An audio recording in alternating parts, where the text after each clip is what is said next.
Hello दोस्तों, स्वागत है आपका इस वीडियो में बात करेंगे अपन जो बाकी के संत बच रहे थे उनके बारे में एक-एक करके बात करते हैं अपन।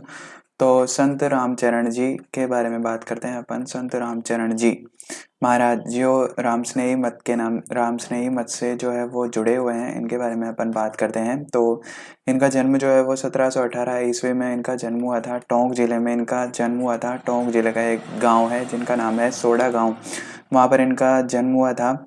इनके पिता का नाम था भक्ता राम। इनके पिता का नाम क्या था? भक्ता राम। और माता का नाम क्या था? देवजी। माता का नाम देवजी था। उसके बाद अगर बात करें तो इनके बचपन का नाम राम किशन था।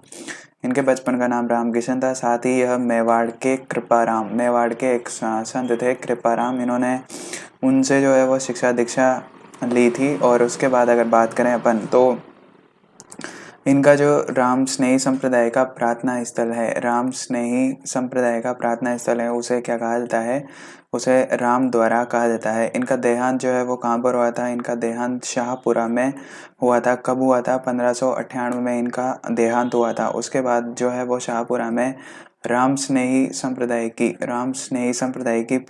प्रधान पीठ है, जो कि एग्जाम में आता भी है ना। उसके बाद अगर बात करें तो इन्होंने ब्रज भाषा में गीतों का संग्रह रचा, जिसे कि आनाभाई वेणी के नाम से जाना जाता है। आनाभाई वेणी के नाम से जाना जाता है। इनकी पत्नी का नाम जो था वो था गुलाब कंवर। इनकी पत्नी का नाम क्या था? गुलाब कंवर।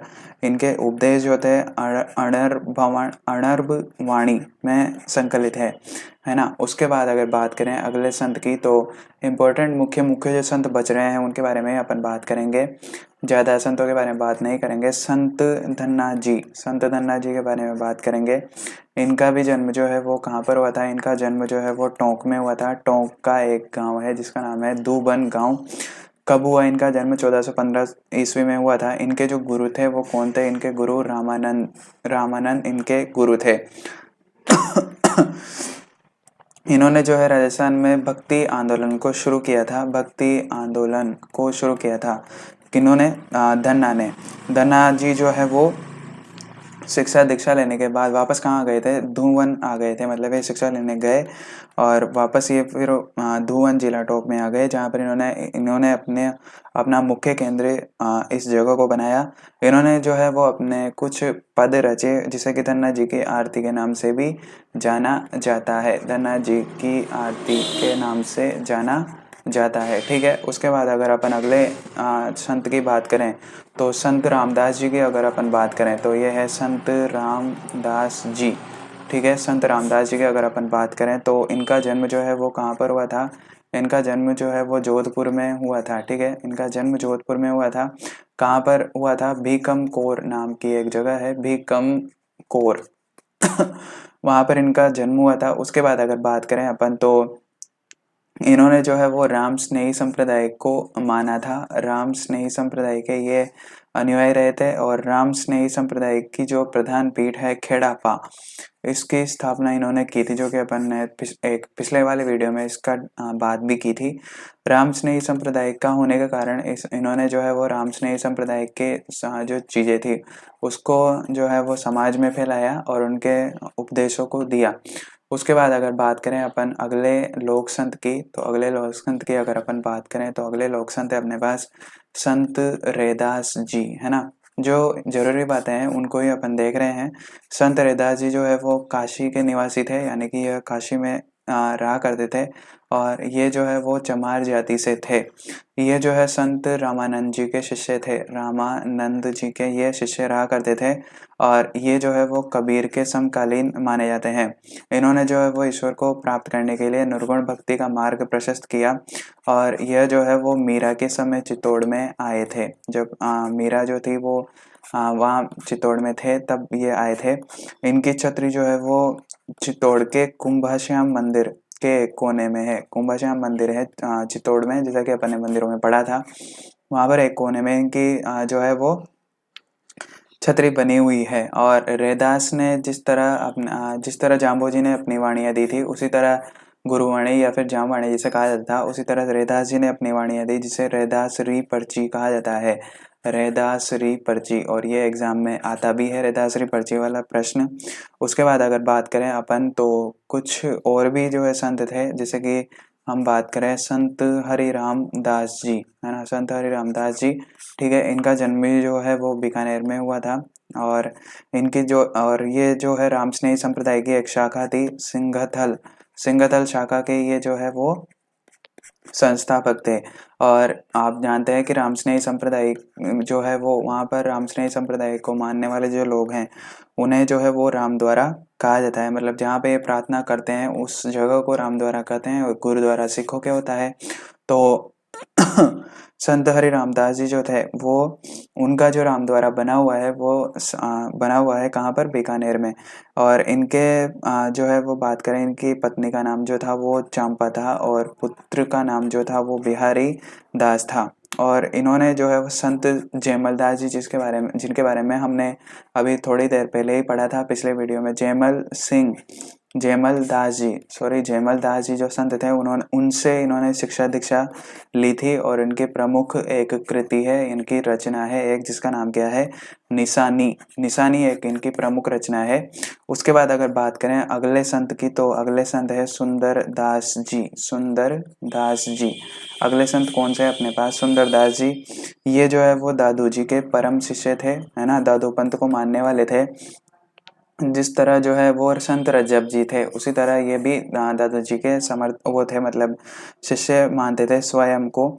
इनका जन्म जो है वो कहाँ पर हुआ था, इनका जन्म दौसा में हुआ था, जो कि जयपुर के पास पड़ता है। इनके पिता का नाम क्या था, इनके पिता परमानंद थे, है ना। और इन्होंने जो है वो शिक्षा किनसे ली, दादू जी को मानते थे तो दादू जी से इन्होंने शिक्षा ली, और उनके उपदेशों को प्रचार प्रसार किया। इन्होंने जो है अपने जीवन में बहुत सारे जो है वो ग्रंथों की रचना की, और उन ग्रंथों में जो है सुंदर ग्रंथावली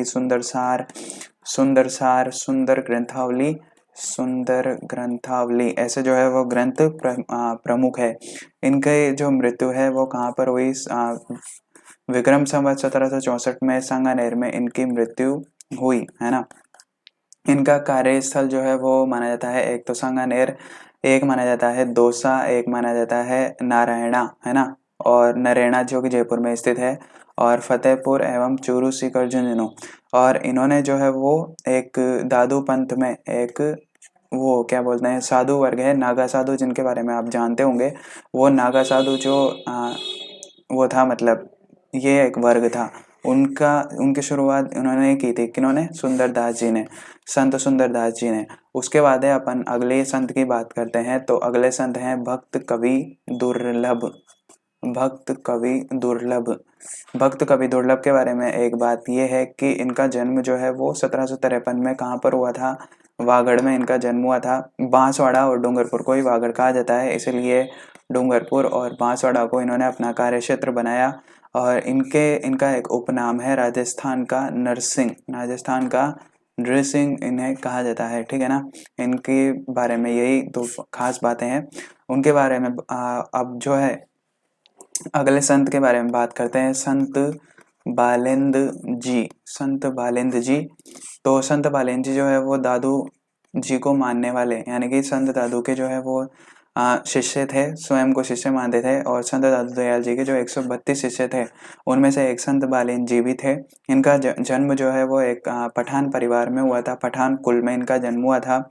आरिलो इनकी एक प्रसिद्ध रचना है, किनकी रचना है, संत बालेंद जी की। उसके बाद बात करें अगले संत की, तो अगले संत जो है वो है संत गरीब दास जी, ठीक है।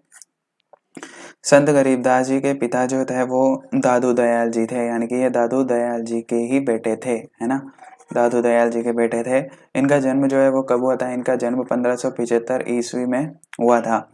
और संत दादू दयाल जी की मृत्यु के बाद, जब दादू दयाल जी की मृत्यु हो गई, उनके बाद जो है उन्हीं की जो गद्दी थी, यानी कि दादू पंथ की गद्दी जो है वो इन्होंने संभाली, उनके प्रधान ये बने।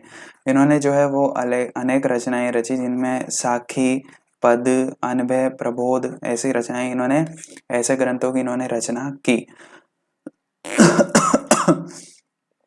उसके बाद जो है वो बात करें अपन संत कबीर जी की, तो अगले संत कौन आते हैं, संत कबीर जी। संत कबीर जी की जो है वो संत कबीर जी की सखियां जो है वो विशेष रूप से प्रचलित है। और इन्हें जो है वो कबीर जो है इन्होंने निम्न वर्ग के उद्धार में अपनी महत्वपूर्ण भूमिका अदा की थी, विशेषकर राजस्थान के संदर्भ में। अगली अगर बात करें तो अगली बात करें अपन तो अगली बात है राजस्थान के संतों में गवरीबाई की। गवरीबाई को जो है वो वागड़ की मीरा कहा जाता है, यानी कि डूंगरपुर बांसवाड़ा की मीरा। और राजस्थान की मीरा आप जानते हो, मीराबाई है ही सही, राजस्थान की राधा। और डूंगरपुर के जो है वो नागर कुल में यानी कि नागर परिवार में इनका जन्म हुआ था गवरीबाई का, ठीक है। और वागड़ में मीरा की तरह जो है इन्होंने श्री कृष्ण भगवान की पूजा की और एक तरीके से श्री कृष्ण भगवान के बारे में लोगों को बताया। उसके बाद अगला जो वीडियो होगा उसमें बात करेंगे अपन राजस्थान के मुस्लिम संतों की। तो नेक्स्ट वीडियो में मिलते हैं अपन। आशा करता हूँ कि आपको वीडियो अच्छा लगा होगा और ये जो है वो जानकारी इंफॉर्मेटिव लगी होगी। आशा करता हूँ कि आप वीडियो को ज़रूर लाइक करेंगे और चैनल को सब्सक्राइब करेंगे। मिलते हैं आपसे नेक्स्ट वीडियो में, तब तक के लिए शुक्रिया।